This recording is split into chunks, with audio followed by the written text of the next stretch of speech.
I would now like to recognize Bryan Caplan, Professor of Economics in the College of Humanities and Social Sciences.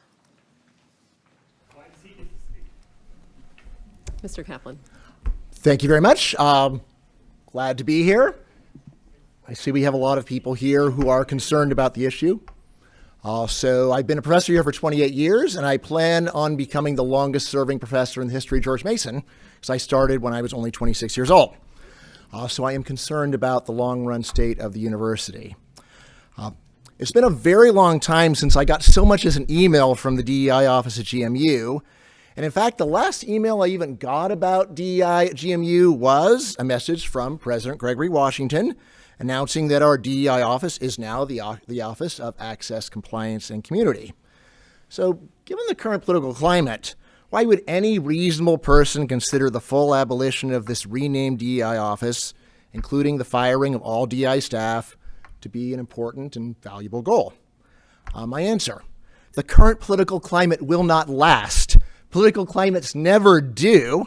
And once the political climate for DEI is once again favorable, the office will resume its ultimate mission, which is transforming GMU from a university where people can freely discuss the most controversial issues into a seminary where people are taught one controversial philosophy as established fact, and dissenters are intimidated into silence. You can call this philosophy social justice or wokeness as you prefer. Even if you think it is true, it should not be officially true. Why do I believe DEI is so dangerous in the long run for freedom of thought? Because back in 2020, they felt secure enough to explicitly state their plans. Late that year, as you may recall, GMU emailed us a statement on behalf of the Presidential Task Force on Anti-Racism and Inclusive Excellence. It's actually still on the GMU website. But in case they scrub it, I have it archived.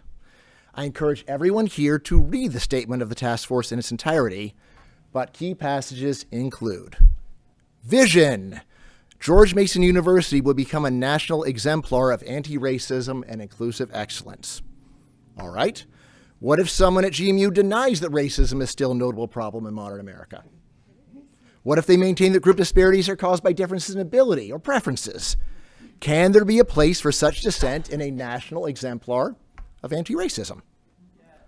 Mission: develop and implement effective systems, practices, and traditions that eradicate racism and bigotry at Mason.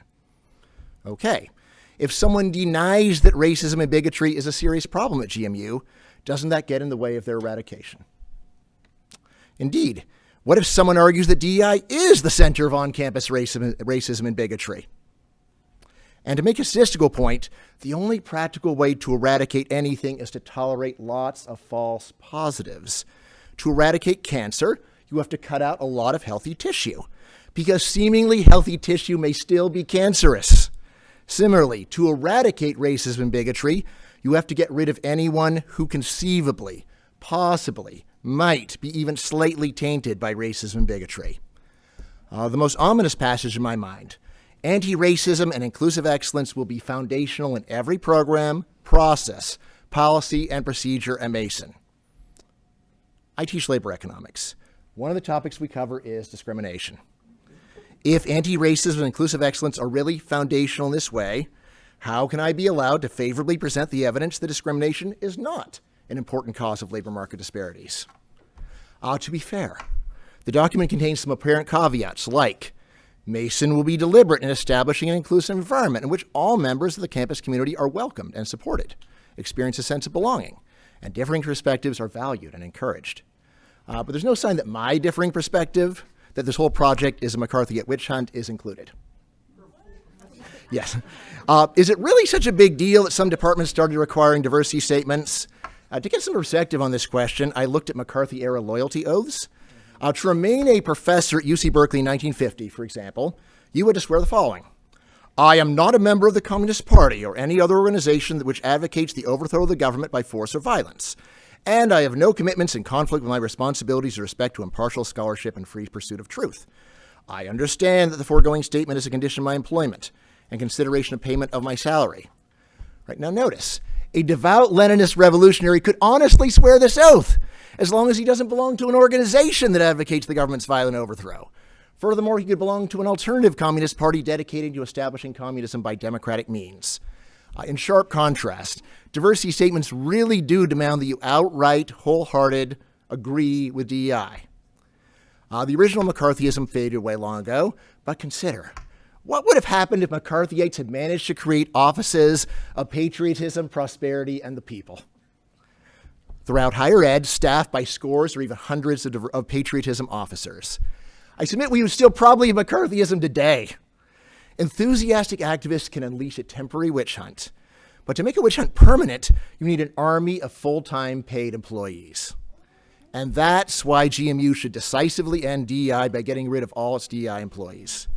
Renaming McCarthyism would not have removed the threat it posed to freedom of thought on campus, and renaming DEI does not remove the threat it poses to freedom of thought on campus.